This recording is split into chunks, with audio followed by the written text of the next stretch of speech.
Adrian Blackwood thought he owned the world, but he was about to find out he didn't even own his own boardroom. If you're looking for the person who sold you out, Adrian, you're looking at the wrong side of the table, Evelyn said, her voice cutting through the executive shouting like a diamond through glass.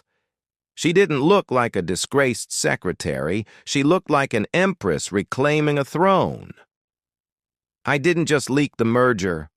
I used the market dip to buy the debt that's about to liquidate you.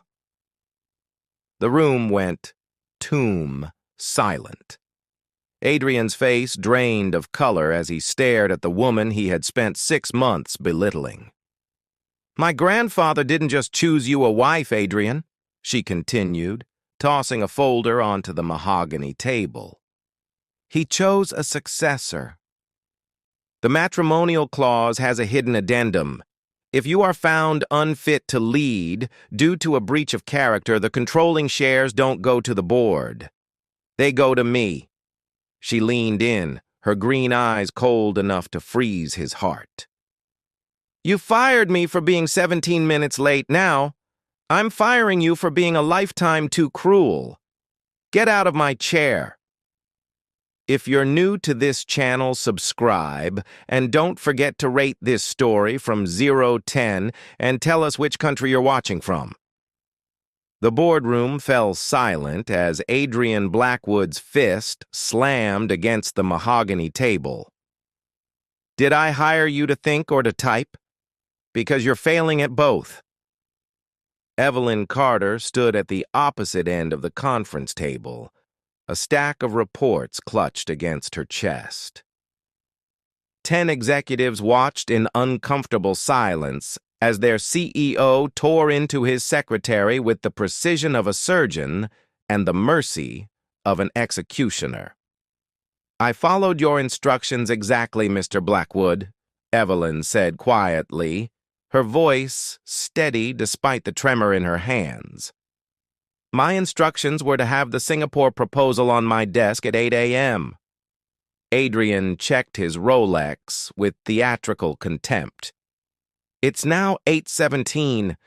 That's 17 minutes of failure I'll never get back. The traffic. I don't pay you to make excuses. He stepped closer, his 6'3" frame casting a shadow across her. I pay you to anticipate problems, not become one. One of the executives, Jenkins, shifted uncomfortably. Adrian, perhaps we could stay out of this. Adrian's gray eyes never left Evelyn's face. Miss Carter, do you know what separates successful people from failures? No, sir. Discipline, accountability, standards. He took the reports from her hands and dropped them on the table with deliberate carelessness. You have none of those lattes. Then my mistake was trusting you? You're fired. The words hung in the air like a death sentence. Evelyn didn't cry, didn't beg, didn't even flinch. Instead, she met his gaze with unsettling composure and said 5 words that made the entire room hold its breath. This won't be the last time we meet, Mr. Blackwood. Adrian's jaw tightened. Is that a threat? It's a fact. She straightened her shoulders. Good luck with the Singapore deal. I hope whoever replaces me remembers that Mr. Chen requires all contracts in Mandarin, not English. The corrected version I prepared last night is in your inbox, the one you didn't bother to read. She walked toward the door with her head high. Security will escort you out, Adrian called after her. Evelyn paused at the threshold without turning around. That won't be necessary, I know the way. The door closed with a soft, final click. Jenkins cleared his throat. Adrian? About the Chen contract. Handle it. Adrian loosened his tie, already dismissing the encounter from his mind. And someone finds me a competent secretary. Apparently that's asking too much. His phone buzzed. Unknown number. He answered with irritation. Blackwood? Mr. Blackwood, this is Edmund Pierce from Pierce, Hastings and Associates. I'm calling regarding your grandfather's estate. Adrian's expression darkened. His grandfather had been dead for 6 months, and the will was still creating complications. I've already received my inheritance, whatever paperwork. This concerns the matrimonial clause, sir. Adrian stopped moving. The what? Your grandfather's will stipulates that to retain controlling interest in Blackwood Industries, you must marry by your 32nd birthday. There was a pause.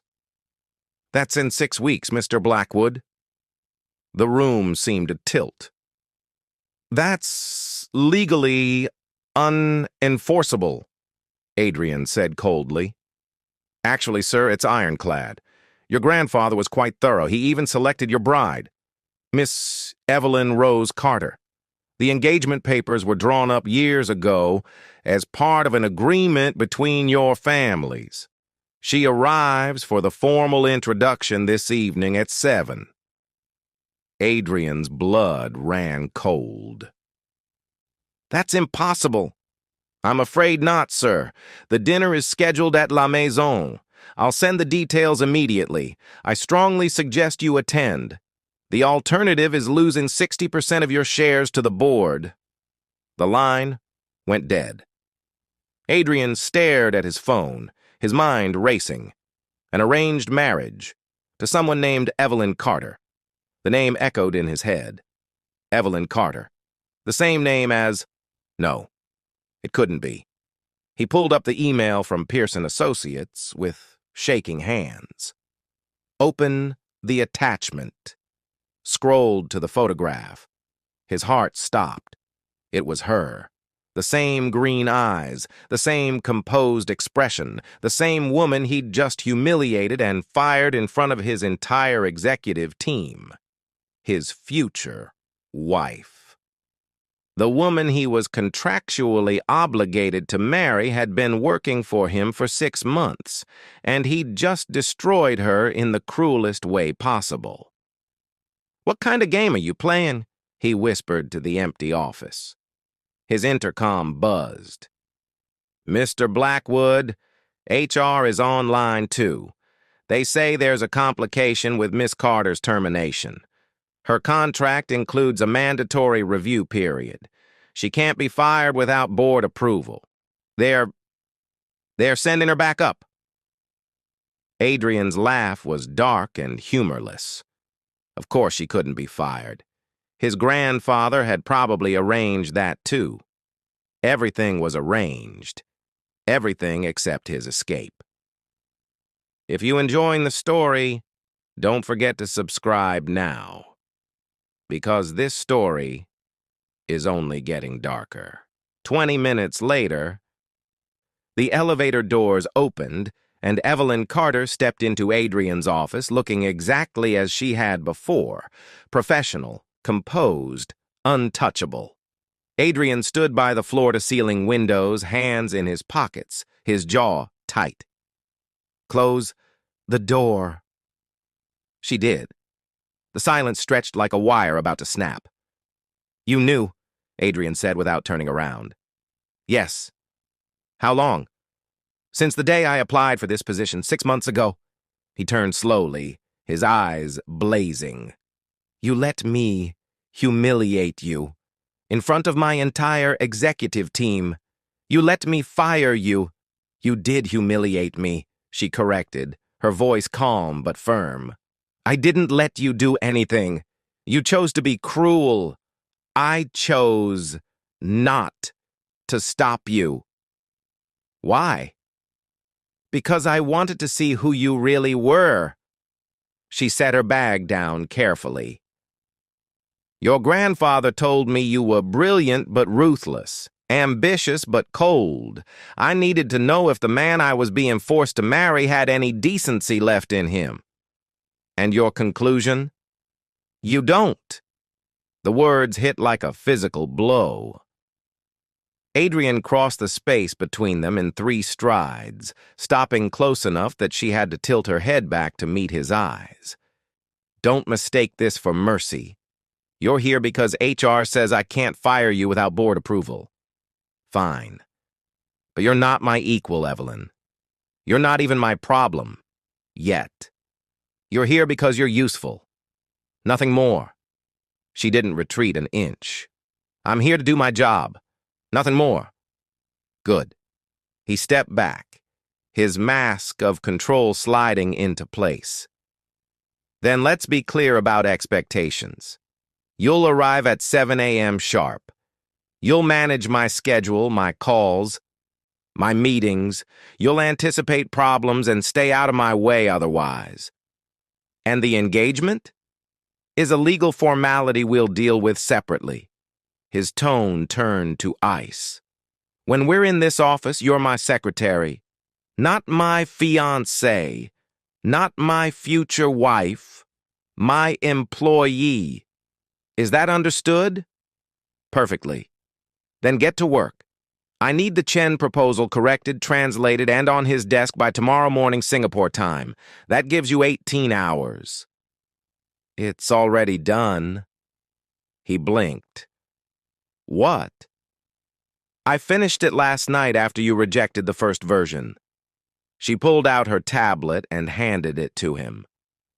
Complete Mandarin translation, cultural adaptations for the Chinese market, and alternative terms for the clauses Mr. Chen's team flagged. I also included a proposal for a partnership between his daughter's sustainable fashion line and our textile division. It's a gesture of good faith that will strengthen the relationship. Adrian stared at the document.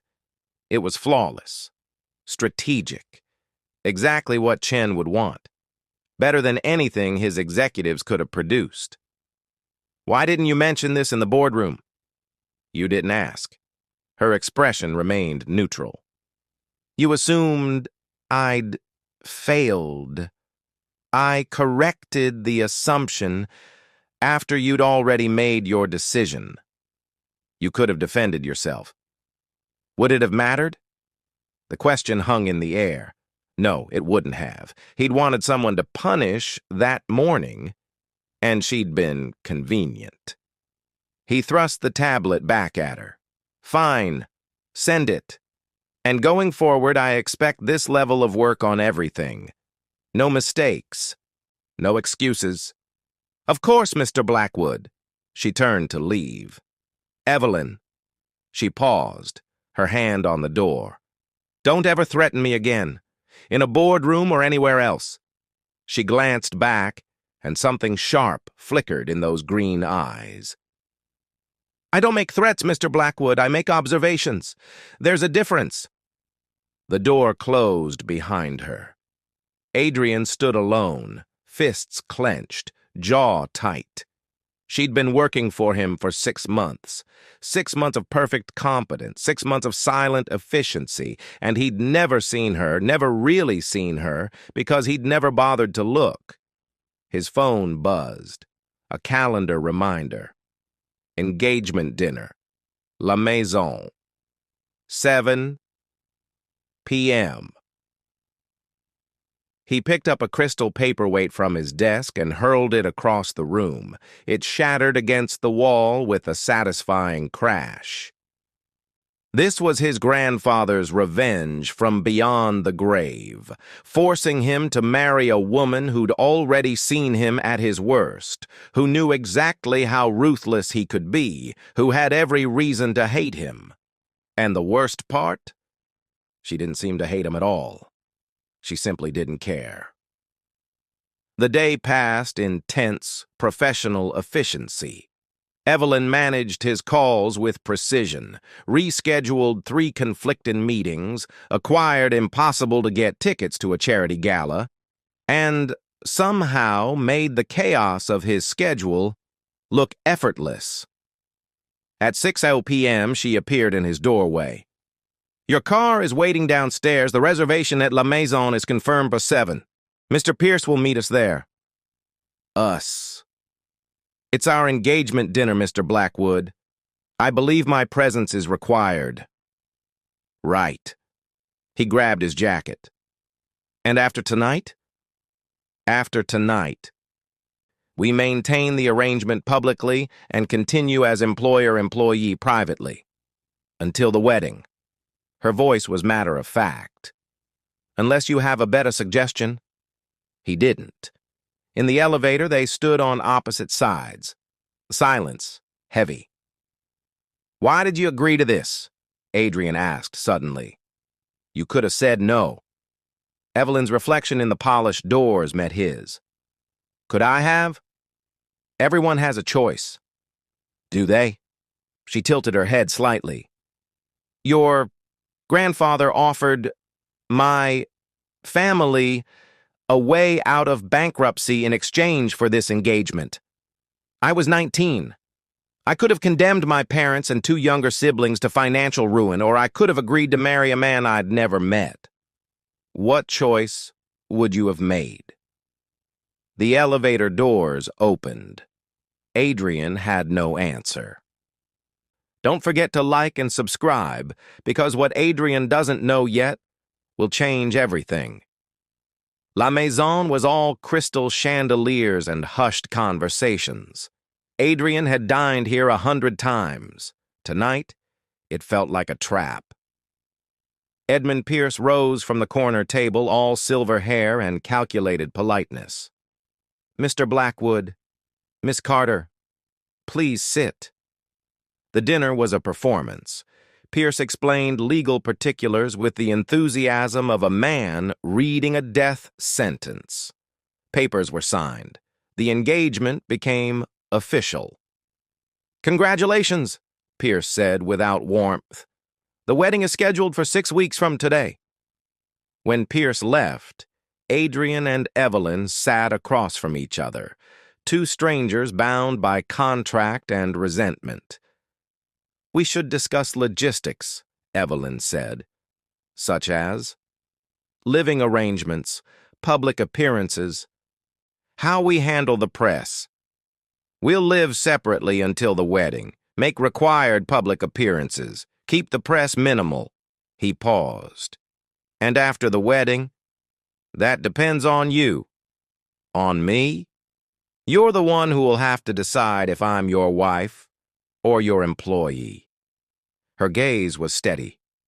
You can't have both. Why not? Because one requires respect. The other requires obedience. You've already shown me which one you prefer. The accusation stung. I was doing my job this morning, he said defensively. Your job is to run a company, not destroy people's dignity. You don't understand the pressure. I understand perfectly. Her voice remained calm. I've worked 80-hour weeks for 6 months. I've managed your impossible schedule, cleaned up your mistakes, and never once received a thank you. I understand pressure, Mr. Blackwood. What you call pressure, I call Tuesday. He leaned back, studying her. You're angry. I'm exhausted. She reached for her wine. There's a difference. Then why stay? You could break the engagement. Let me lose the company. Walk away. And condemn my family? She laughed softly, bitterly. You really don't understand the obligation, do you? This isn't about what I want. It's about responsibility. To your family. To everyone but myself. She set down her glass. But that doesn't mean I'll let you walk over me for the next 6 weeks or the rest of my life. Something shifted in Adrian's chest. Respect, maybe. Or something more dangerous. What do you want from me? The question seemed to surprise her. Nothing you're capable of giving. Try me. She met his eyes. I want you to see me. Not as your secretary. Not as your obligation. As a person who's just as trapped in this as you are. The silence stretched. I do see you, Adrian said quietly. No.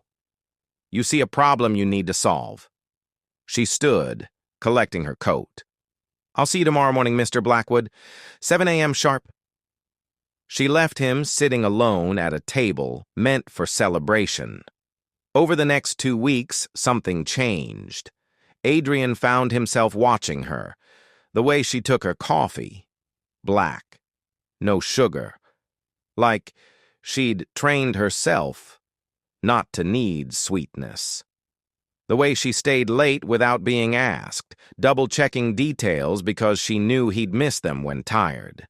The way she handled difficult clients with grace he'd never mastered.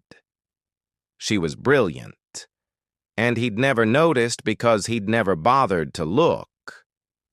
They fell into a rhythm, professional, efficient, carefully distant.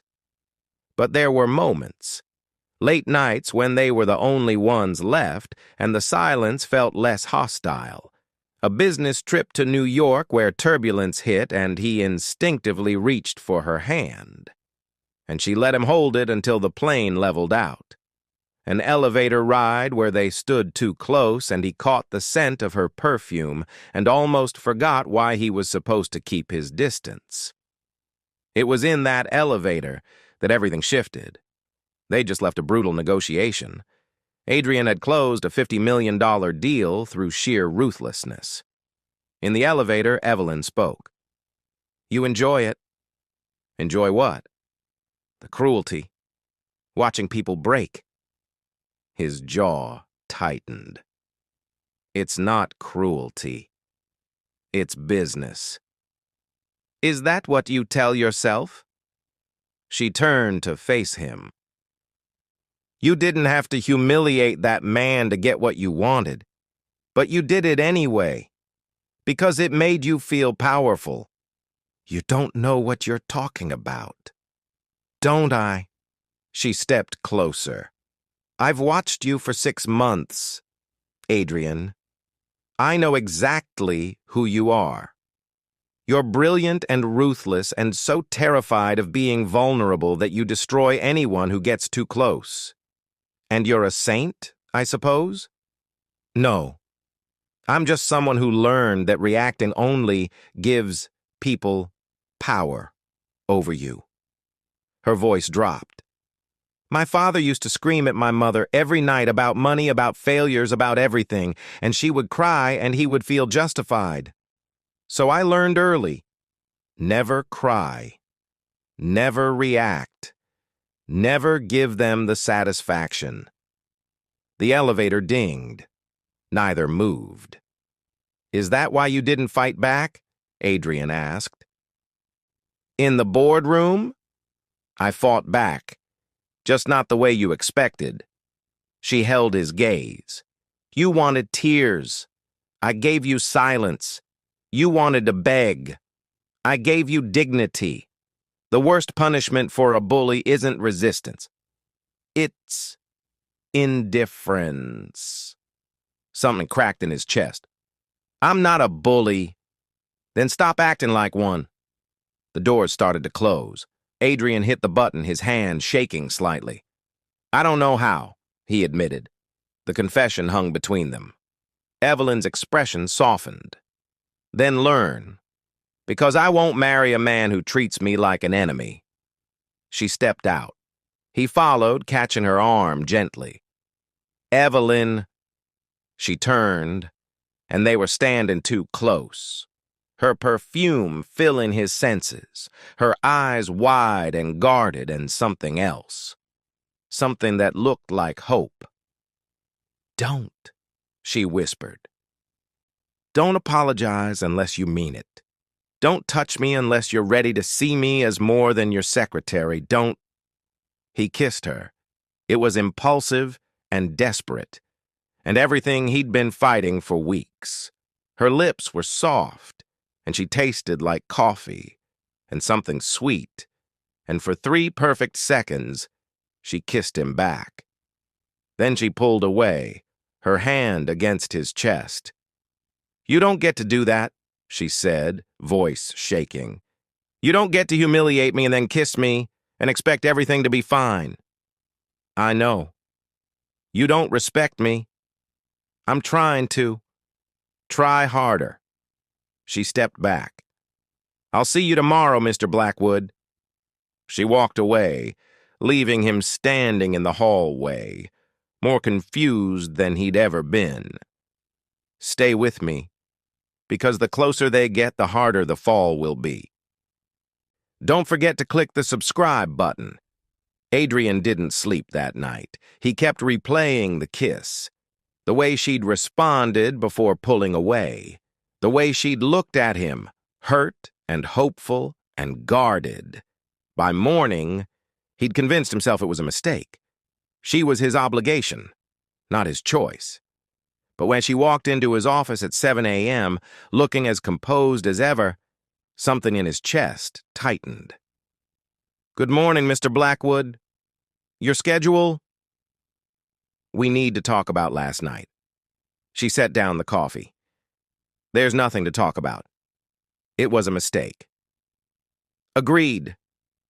Something flickered in her eyes, hurt maybe, but it disappeared so quickly he might have imagined it.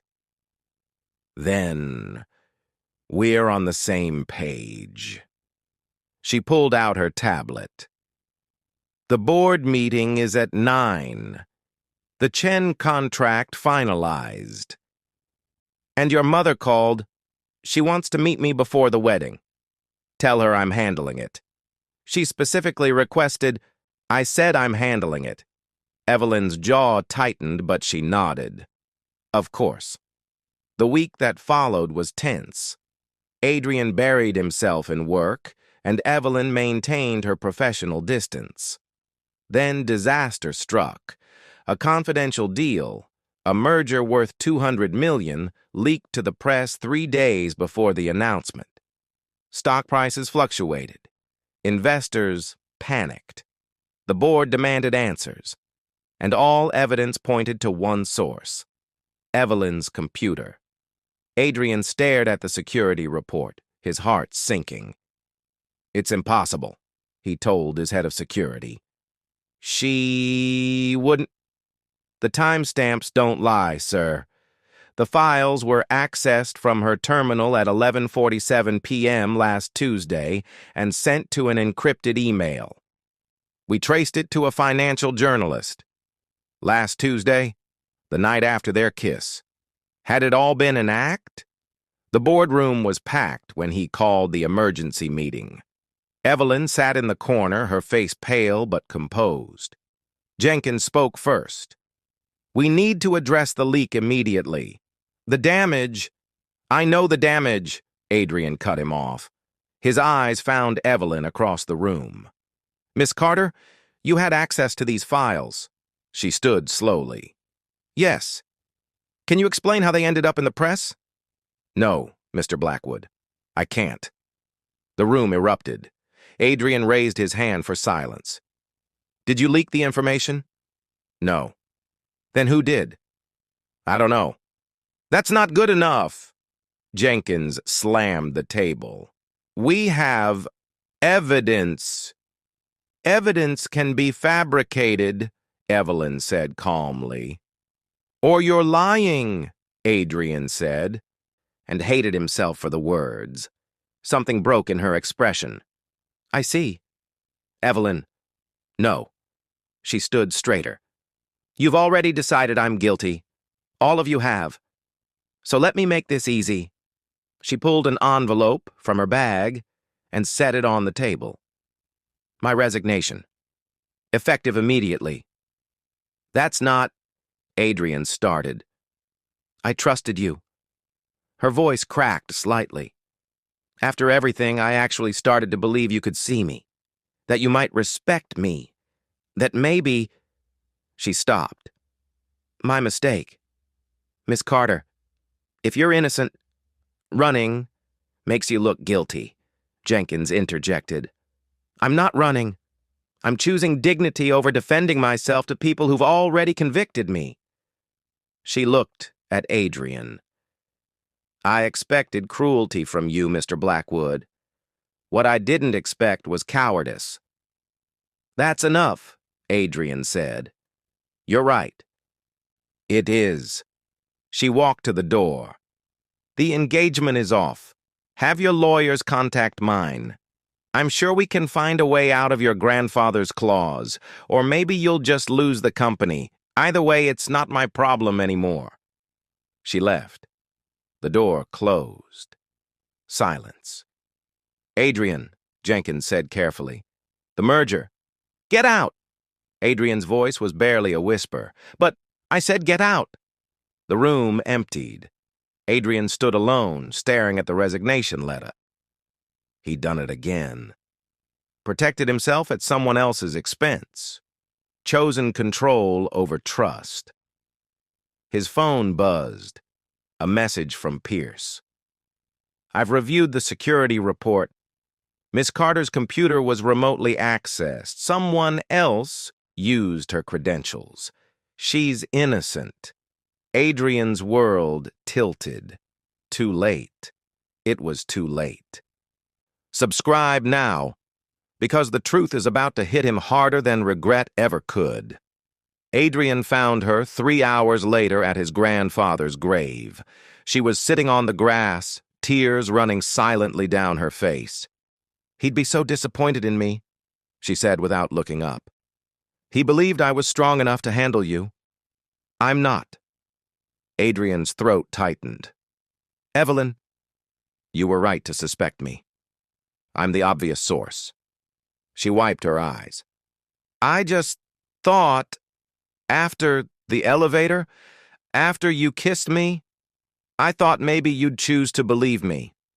You didn't leak the files. I know. Pierce found evidence. Your computer was hacked. Someone used your credentials remotely. She laughed bitterly.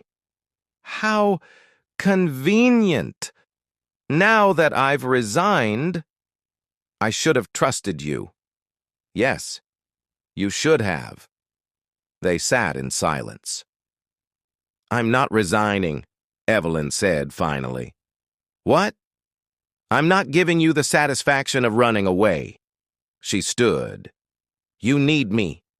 Your company needs me. And I made a promise to your grandfather that I'd try to make this work. Even after what I did? Especially after what you did. She looked at him. Because if I leave now, you'll never learn. You'll just find another person to destroy. And Richard's legacy deserves better than that. You deserve better than that. I know. She held out her hand. So prove you can be better. Starting now. He took her hand. The engagement dinner is tonight, she said. The real one, where we tell our families and make this public. Are you ready? Are you? No. But I'm doing it anyway. She started walking. Come on. We have 4 hours to prepare. La Maison again. This time the table was full.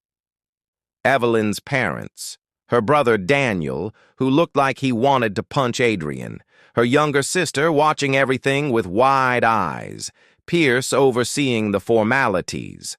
The dinner started with awkward pleasantries. Then Daniel spoke.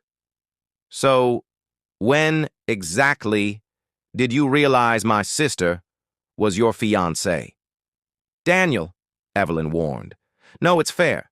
Daniel leaned forward. How long did you make her work for you before you figured it out? 6 months, Adrian admitted. 6 months. Daniel laughed harshly. 6 months of treating her like an assistant while she knew she was supposed to be your wife. Did he tell you he fired her mom? In front of his entire boardroom? The table fell silent. Evelyn's mother looked at her daughter. Evie? It was a misunderstanding, Evelyn said carefully. Bullshit. Daniel turned to Adrian. You don't deserve her. You know that, right? I do, Adrian said quietly. The agreement seemed to surprise Daniel. Then why are you going through with this? Adrian looked at Evelyn. She was watching him, waiting. He could lie, could hide behind contracts and obligations. Instead, he told the truth. Because somewhere in the last 6 months, I stopped seeing her as my secretary and started seeing her as the most competent, resilient, infuriating person I've ever met. And I'm terrified that she's going to realize she can do better and walk away before I figure out how to deserve her. Evelyn's eyes widened. Her mother smiled. Pierce cleared his throat. Well, that brings us to the contract signing. He slid papers across the table. Evelyn's hand trembled as she picked up the pen. Wait, Adrian said. Everyone froze. I have a condition. He looked at Pierce. I want the prenup revised. If this marriage fails, if I fail her, she gets everything. The company, the assets, everything. I don't want her staying with me because of money or obligation. I want her to stay because she chooses to. Pierce blinked. Mr. Blackwood, that's highly irregular. I don't care. Change it. Evelyn stared at him. Adrian, you don't have to. Yes, I do. He turned to her. I've spent 6 months treating you like you were disposable. Like you didn't matter. I was wrong. You matter more than any of this. And if I'm going to marry you, it's going to be because you want to be my wife, not because some contract says you have to be. Tears welled in her eyes. You're serious. Completely. She set down the pen. Then I have a condition, too. Name it. I want respect. Real respect. Not just in public, but in private. In the boardroom and the bedroom and everywhere in between. I want to be your partner. Not your employee. Your equal. Not your obligation. Done. And I want you to go to therapy. Because this, she gestured between them. This pattern of cruelty and control, it's not sustainable. If we're going to make this work, you need to figure out why you push people away. Adrian's jaw clenched, but he nodded. Okay? Okay? I'll do it. All of it. He reached across the table, taking her hand. I don't deserve you, Evelyn, but I want to earn you. She squeezed his hand. Then start now. Pierce awkwardly cleared his throat. Should I revise the contracts? Yes, they said in unison. Daniel leaned back in his chair, a reluctant smile on his face. Well, this just got interesting. If this twist shocked you, hit subscribe, because the final act will test love, pride, and power. The next 6 weeks were the hardest of Adrian's life. Therapy sessions that ripped open wounds he'd spent 30 years ignoring. Learning to apologize without defensiveness. Learning to listen without dismissing. Learning to see Evelyn, truly see her, not as an extension of his needs, but as a person with her own dreams and fears and boundaries. It wasn't easy. There were fights, setbacks, moments when he reverted to old patterns and she called him out without hesitation. But there were also breakthroughs. The night he admitted his father's emotional abuse had taught him that vulnerability was weakness. The morning she shared that her family's financial crisis had made her feel like a burden, like her only value was in sacrifice. The slow, painful process of 2 broken people learning to build something whole. 3 days before the wedding, everything fell apart. A hostile takeover attempt, a competitor offering Adrian's board members obscene amounts of money to vote him out. The solution was simple. Dissolve the engagement, marry a board member's daughter, secure the votes. It's the smart play, Jenkins said in the emergency meeting. You'd maintain control. Adrian looked at the proposal, then at Evelyn, sitting quietly in the corner. No. Adrian, be reasonable. I said no. He stood.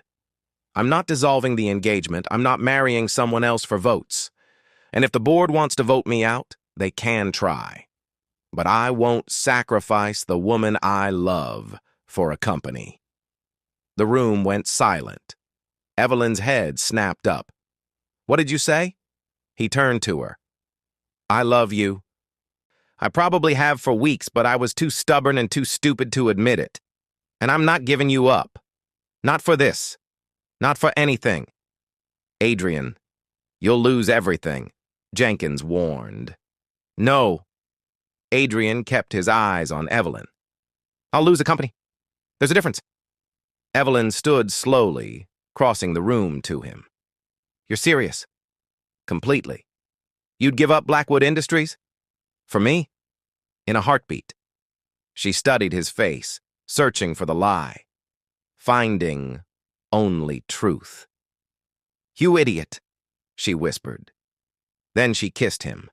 In front of the entire board, she kissed him like the world was ending and he was the only solid thing left. When they finally broke apart, she turned to Jenkins. "He won't lose the company." "Miss Carter." "I own 17% of Carter Industries. It's not public knowledge, but my grandfather left me shares before he died. If Adrian loses Blackwood Industries, we'll merge our companies and rebuild. Together." Jenkins blinked. You have controlling interest in Carter Industries." "I do.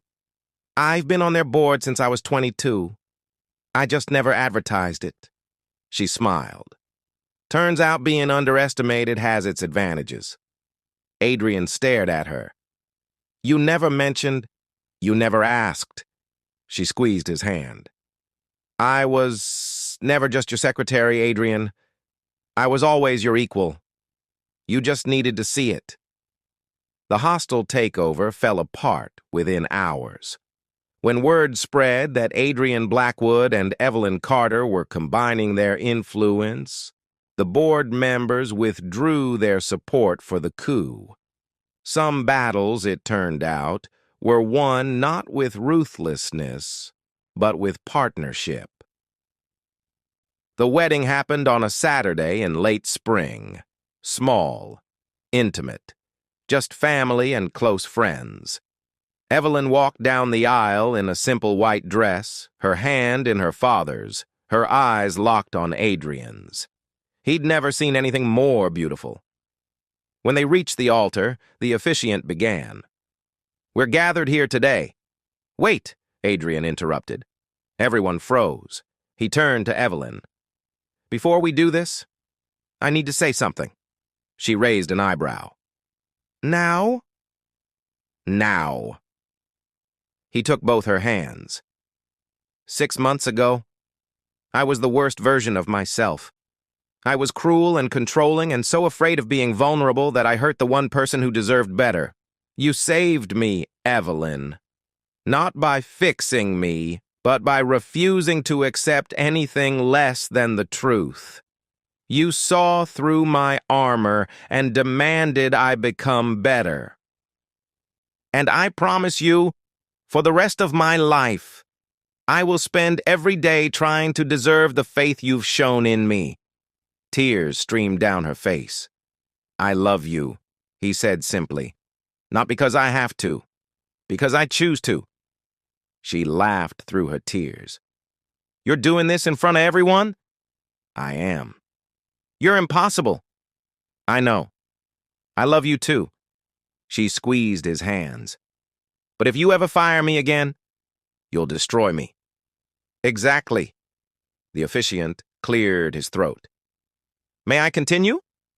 They both laughed. "Please," Evelyn said. The ceremony was beautiful. The vows were honest. The kiss was perfect. And when they walked back down the aisle as husband and wife, Adrian felt something he'd never felt before. Freedom. Not from obligation, but from fear. Because loving Evelyn Carter, really loving her, meant finally learning to be vulnerable. And that was the greatest power of all. 1 year later, Evelyn Carter Blackwood sat in the boardroom of Blackwood Industries, not in the corner but at the head of the table.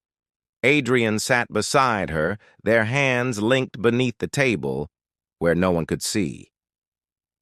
"The merger with Chen Industries is finalized," she announced. "Projected revenue increase of 40% over the next 2 years." The board applauded. Jenkins smiled. "Excellent work, Mrs. Blackwood," she smiled back. "It's Dr. Blackwood, actually. I completed my PhD last month." Adrian squeezed her hand, pride radiating from every pore. After the meeting, they walked back to Adrian's office, their office now, since Evelyn had insisted on knocking down the wall between their spaces 6 months ago. "Equal partners share equal space," she'd said, and he hadn't argued. He rarely argued with her anymore, not because he was afraid, but because she was usually right. Adrian closed the door behind them and pulled her into his arms. "Dr. Blackwood," he murmured against her hair. "That has a nice ring to it." She laughed, the sound warming him from the inside out. "You're not threatened by it?" "Threatened? I'm turned on by it." "Adrian." She swatted his chest, but she was smiling.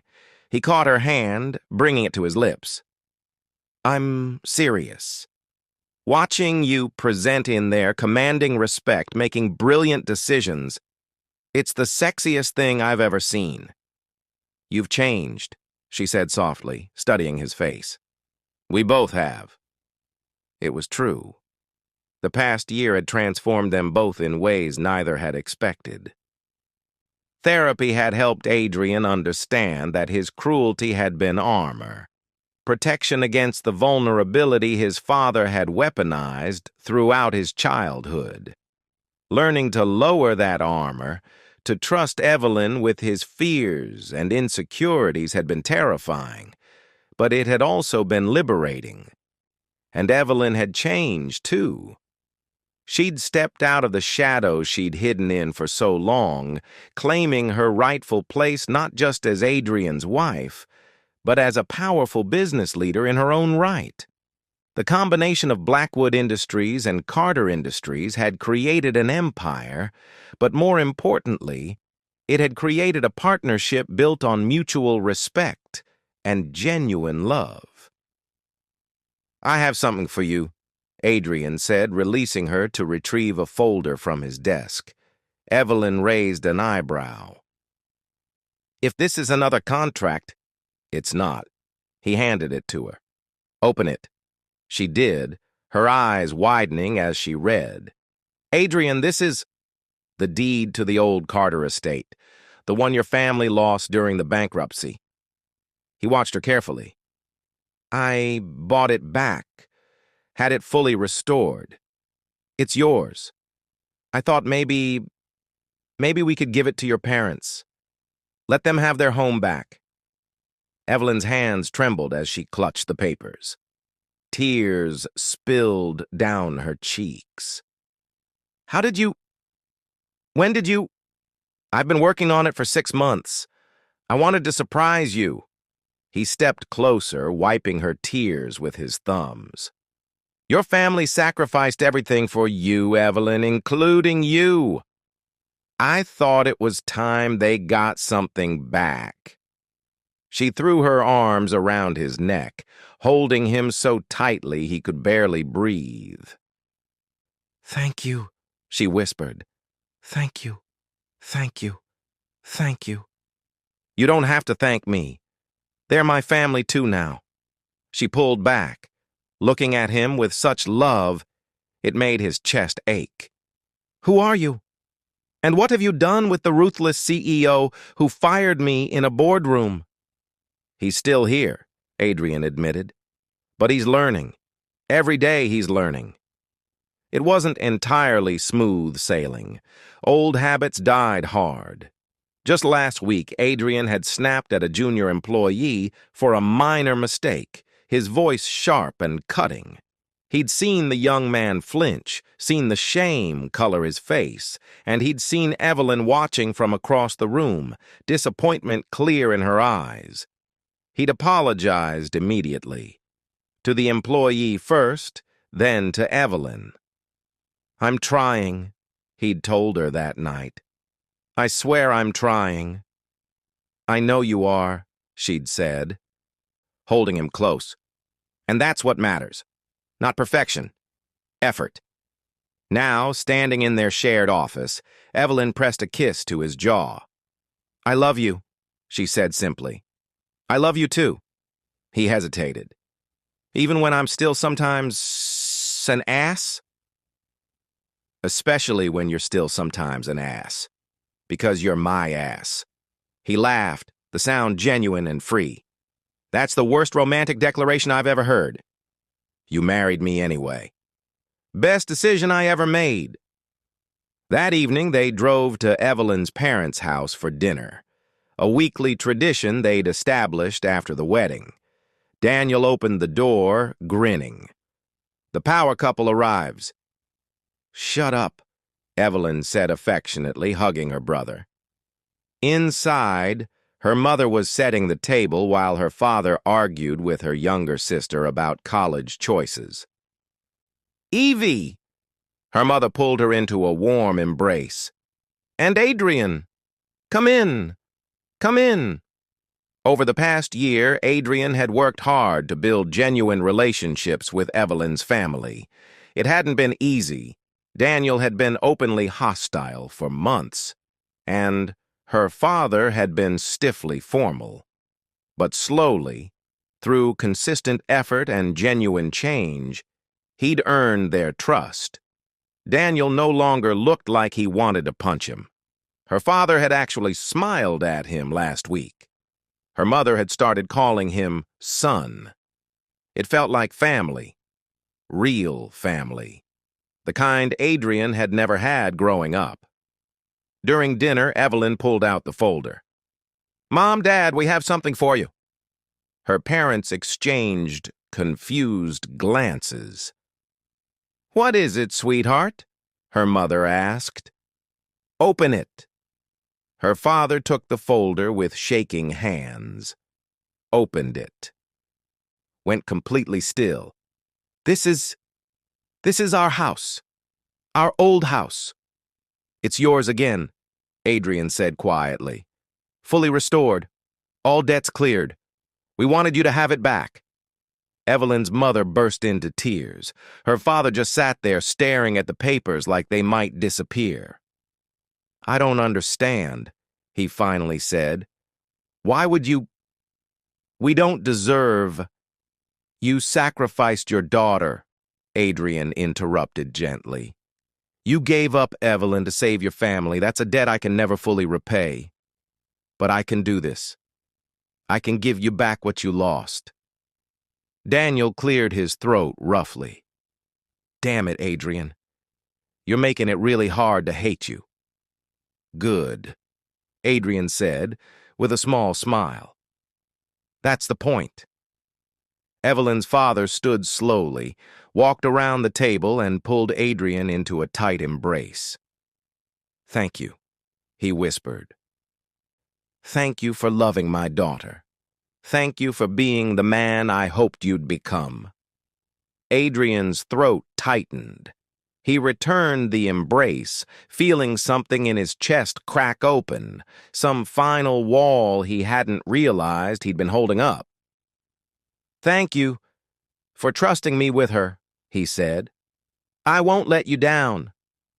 "I know you won't." Later that night, back in their penthouse, Adrian and Evelyn stood on the balcony overlooking the city. The lights sparkled below them, like stars, and the cool night air wrapped around them like a blanket. "Do you ever think about that first day?" Evelyn asked, leaning against the railing. "In the boardroom?" "Every day," Adrian admitted.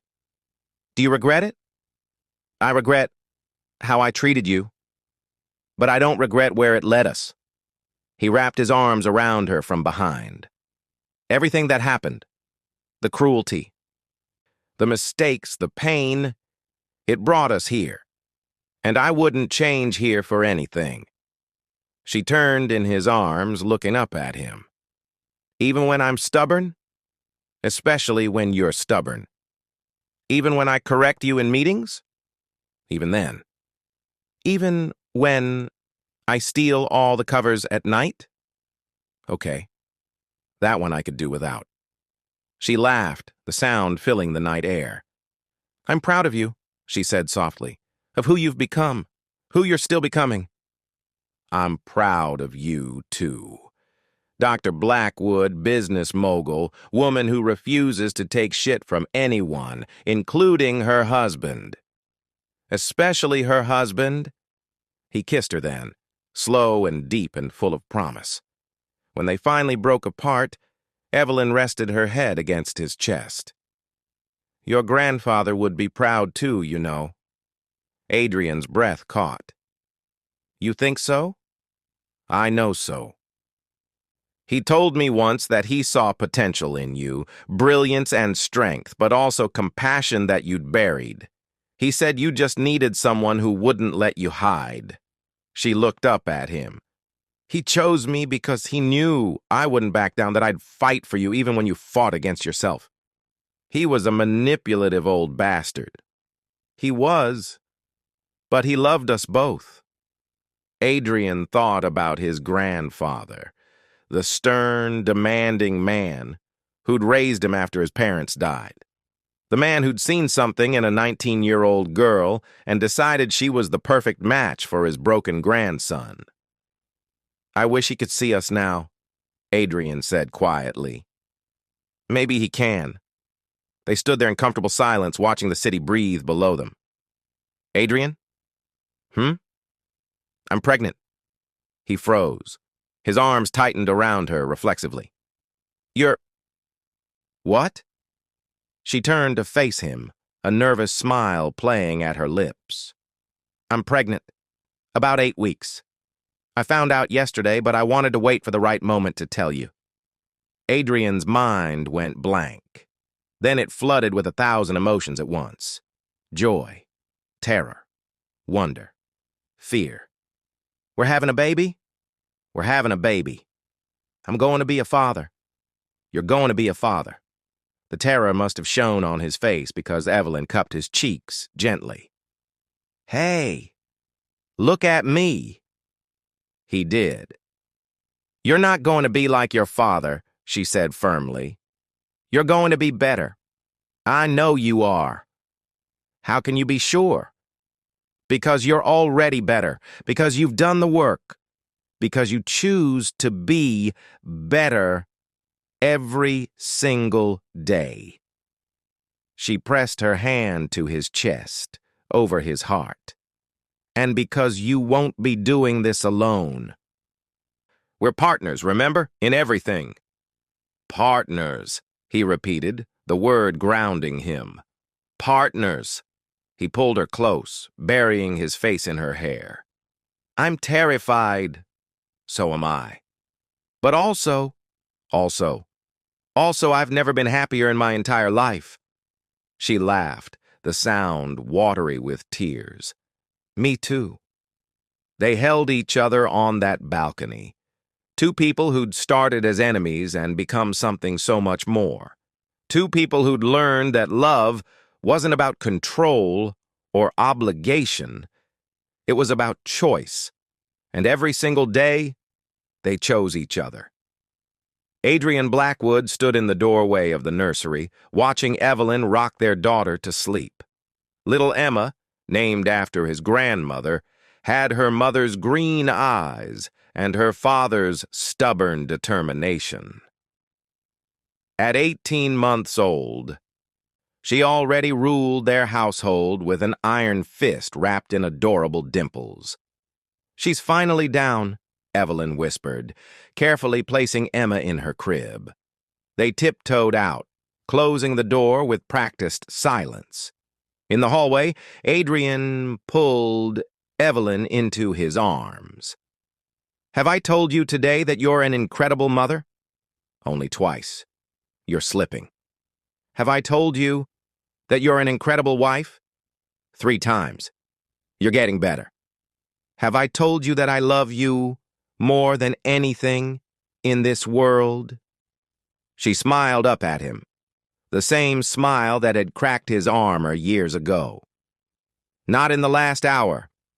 I was starting to worry. I love you, Evelyn Carter Blackwood, more than I ever thought possible, more than words can express.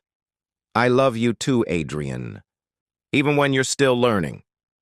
Especially when I'm still learning. Especially then. He kissed her, thinking about how far they'd come.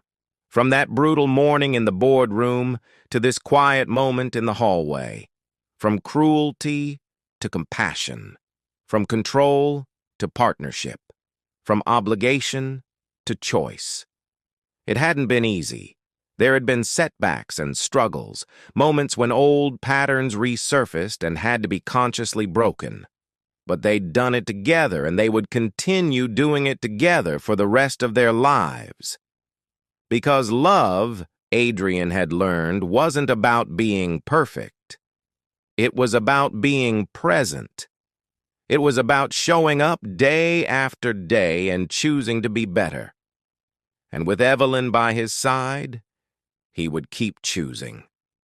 Every single day. For the rest of his life. If you enjoyed this billionaire romance filled with passion, power, and unforgettable twists, subscribe for more stories that will keep you hooked from the first word to the last. Drop a comment below telling us your favorite moment, and don't forget to hit that like button. More dramatic love stories coming soon.